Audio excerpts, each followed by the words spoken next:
اور اس وقت کا تذکرہ سنو جب ابراہیم نے کہا تھا کہ میرے پروردگار مجھے دکھائیے کہ آپ مردوں کو کیسے زندہ کرتے ہیں۔ اللہ نے کہا کیا تمہیں یقین نہیں؟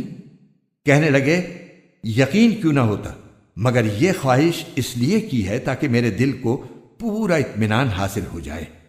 اللہ نے کہا اچھا تو 4 پرندے لو اور انہیں اپنے سے مانوس کر لو، پھر ان کو ذبح کر کے ان کا ایک ایک حصہ ہر پہاڑ پر رکھ دو، پھر ان کو بلاؤ، وہ چاروں تمہارے پاس دوڑے چلے آئیں گے، اور جان رکھو کہ اللہ پوری طرح صاحب اقتدار بھی ہے، اعلیٰ درجے کی حکمت والا بھی۔